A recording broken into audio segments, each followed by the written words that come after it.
Hello, everyone, and a very warm welcome to today's cryptocurrencies update for Wednesday, February the 1st, 2023. The first update for the month of February already. Sorry for the little delay here, but we had the Federal Reserve's interest rate decision meeting about an hour or so ago, and that had to go first to see how the financial markets, including the cryptocurrencies, would react.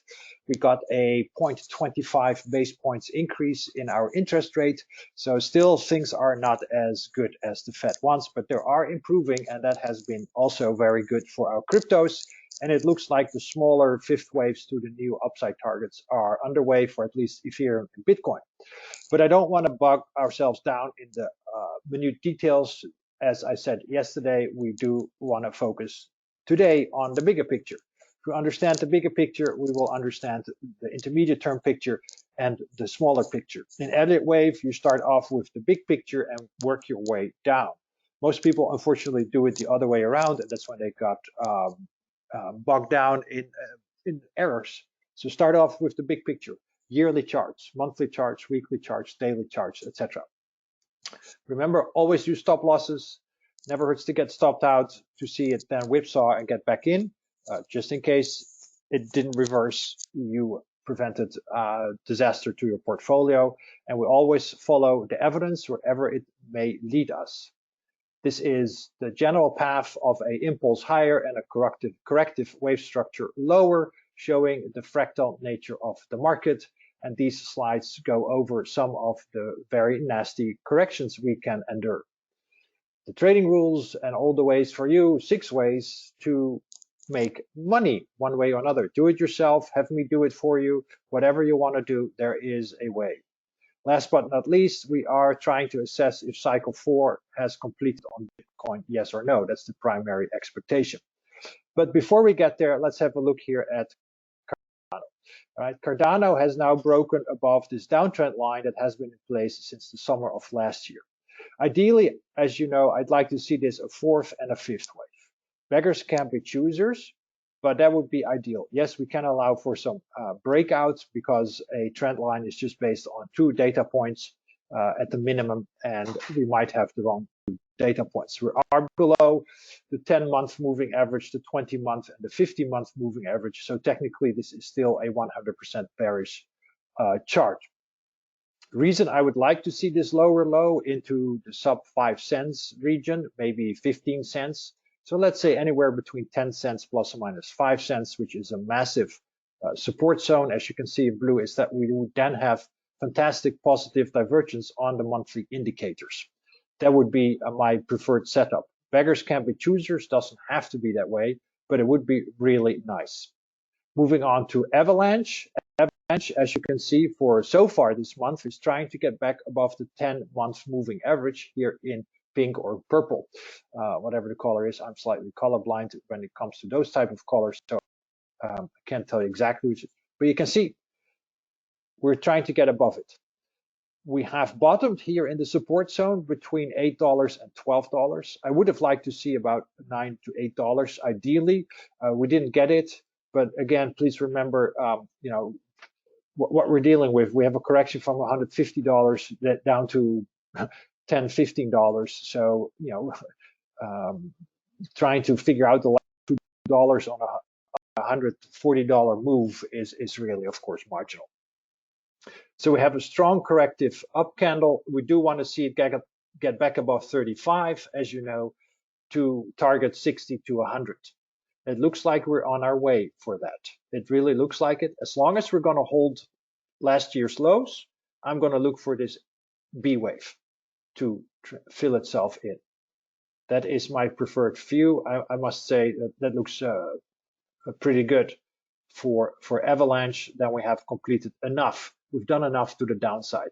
So know your downside risk at the moment, which are last year's lows at around what are the levels at about $12, I believe it was, and the upside is $60 to $100. It's the potential, right? We always talk about the potential. We have Binance Coin.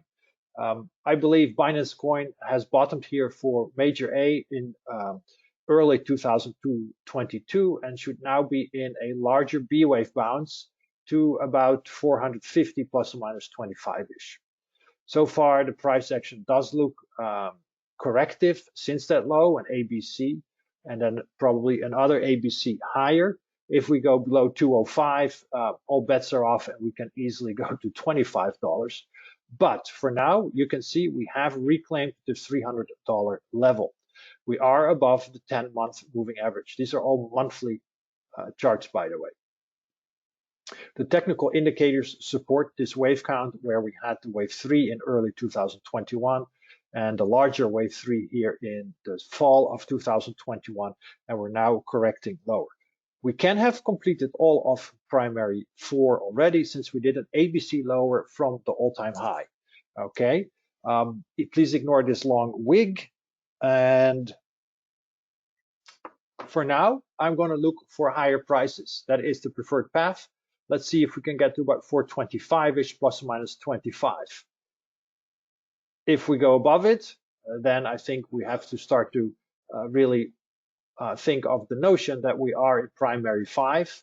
I have way too little information just yet. I haven't even seen 5 larger waves up on a major degree, which is 1 degree lower than the blue primary 5, to start to suggest that is the case. So for now, let's just be conservative and treat it as just a bounce with plenty of upside potential left. And another 50% rally should be around the corner. As long as we're going to hold, of course, the lows, especially, of course, the November lows. We should be good. Again, this is not a raging bull market. In a raging bull market, we are above the 10 and the 20-month moving average, and both of them are rising. We're riding the upper trend line. None of that has so far happened. Bitcoin. So Bitcoin, I'm a little bit torn between 3 options. The primary option is that we are still in cycle 4, or cycle 4 has already completed. Okay. Again, there is still a monstrous downtrend going on. We can't even clear yet the 50-month moving average, which is currently 23,600. Yes, we're back above 2017 high, so that is great. We're holding above the 2019 high. That is great. But from a trend perspective on the bigger time frame, look how things were in 2020, 2021 versus where we're now. So it's still very, very early days. But we can say cycle 4 has potentially already bottomed, as long as we're going to hold the November lows. That should be anybody's longer term stop loss, because if not, then we might easily go all the way back to about 2,000-3,000. Okay, that is a massive drop still, another almost 90% decline. Remember, if it goes from 10 to $1 after it's been from 100 to $10, you did a 90% drop and then another 90% drop. So please remember your downside risk. If we're in cycle 5, we should just be in the starting gates of wave 1. We have very not enough price data available to suggest that. We haven't even completed a full impulse up from the November low. Okay, that you know from the short-term picture. We are above 20,000, that's great, but we haven't even made a new or higher high above the summer high at around 25,000. Alternatively, we are only in wave 5 of 5 of 3. We'll get still cycle 4 and still cycle 5. I can count it this way as well. Of course, this option versus this option both point to new all-time highs. So we're still in the same boat. This option then is alternate Elliott Wave principal count, suggests that we still have a large cycle 4 and still a large cycle 5 to go. This Elliott Wave count suggests that after cycle 5 completes, Bitcoin will be toast for a long time to come. For now, both options look higher. We're holding here above 14,000, loud and clear. 13,600 is the cutoff for this wave count, and it's working. So it's still operable. And then, of course, we have the wave count where we indeed have topped for cycle 3 and indeed are still in cycle 4 with a larger ABC wave up to go. That would target somewhere around 49,000 and 42,000, potentially only 36,000.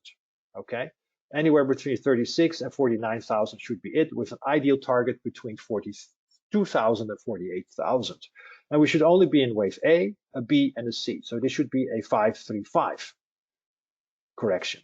And after that, we're going to drop again, ideally to about 10 to 8,000, potentially as low as 3,000, but let's not get too greedy. So also this one is looking higher. Even the longer term bearish wave count is still looking for higher prices, which matches the short term wave count. Ethereum's wave count suggests we could also still be in a major 5 or 5 of cycle 3, just as we have here for Bitcoin. And we're just in the starting gates of this wave 5, as you know from the chart here, in that we are still only in wave 3 of 1. So far, so good. I see no reason to change tune, so to say. It still looks reasonably bullish. No downside levels have been breached shorter term to suggest this impulse is not going to fill itself in. For now, I have this chart quite high to about 3,200. For now, we're going to look here at around the 2,200s ideally, and then we'll discuss again where we are in the bigger picture. But for now, I see no reason to change my tune, in that either we are in major 5 of cycle 3 and the cycle 4 and cycle 5 to come, or we are already going to complete all of that cycle 5 or primary 5, whatever your preferred wave label is, potato. So for now, I still prefer to look higher. I see no reason to change my tune. Here we have linked or link. Looks good as well for this potential 5 of C of cycle 2. As long as we're going to hold the November, December lows, potentially, of course, maybe a little bit higher here, the March, May, June lows here. Let's put it to 2022 lows. You can look it up. We're good. But remember, we're well below resistance at $8, $10, and $11 or 9. So we're above below the 50-month moving average. I think we're below the 10-month moving average. Let's add those as well. Okay.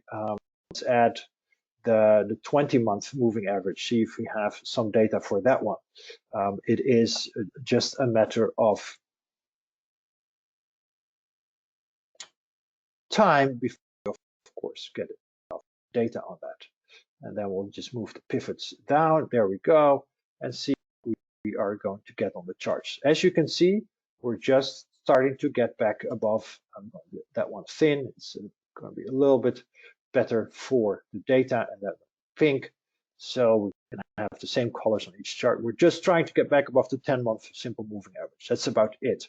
As you can see here, once again, we need to be above the 10-month and the 20-month. They need to be rising to really get the bull trend going. We're not there yet. This is very, very early days. We need to get back above about $11, $12 to really suggest that we have completed cycle 2. Then we did a simple ABC lower. But for now, if you really want to be an early bird, then we have completed cycle 2, and your stop loss should, in my humble opinion, be at the lows made in 2022, just in case, so you don't get anything go to zero, because we can always have a Luna type event. And that is why you have stop losses in place to prevent a Luna type of event. If you don't know what Luna is, look it up, and then you have a good idea of what the level 0 means and how fast we can get there. All right, Matic. So this was the original wave count. We were tracking ABC, and then we should target again at around 35 cents for primary 4. Well, that is not happening, and we have since changed our tune in that we had a 1 and then a regular running flat wave 2, and we should now be in wave 3. I prefer this wave count above $1.30. I think we're in good shape to get higher prices and start targeting the recent all-time high at about $2 something. So this is moving nicely, and you can see here now price is above the 10-month and the 20-month moving average.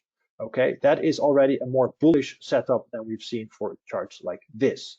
So Matic definitely looks better. You know the short-term wave count, it starts to really look like 5 up and 3 down on many time frames and wave degrees. So I remain bullish on this one. As long as we can hold last year's lows, I prefer to look higher. Last but not least, Solana, and that one I've been bullish on for a while. Ideally was looking also here for about $1 to $6. We didn't get there, but remember we went from $260 down to about $8.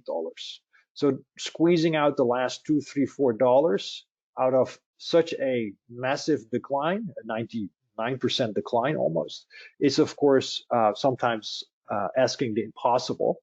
But that was the ideal target zone. So that must be, we didn't really reach it, and we're still very early days. We're not even above the 10-month moving average, which we of course need to do to get the bull run going, as you can see. Above the 10-month moving average increases the odds that we are in a new bull run. For now, that is my preferred view. It really is, unless we go below the December lows. We're now back above second level support, which is at around $20 to $22. We're above it. So far, we've only, of course, 1 day for the monthly candle, but this starts to look constructive. I will only turn bearish if Solana drops below the December low. That remains my point of view. Treat it accordingly, I would say. So that's all I have for today. Tomorrow, email with the regular shorter term wave counts. Again, for now, I think everything still looks reasonably bullish, be it for just a bounce or a new bull run. Jury is still a little bit out there, but even a bounce can be 50, 60, 70% at least. In some cases, 200-300%. So please be aware that even a bounce is a very profitable trade. Or as I sometimes have tweeted, if a 50% run is a bull trap, you can trap me again and again and again, because even the stances perma bear must trade such a rally. Thank you so much for listening. Take care, trade safe, and I'll see you all tomorrow.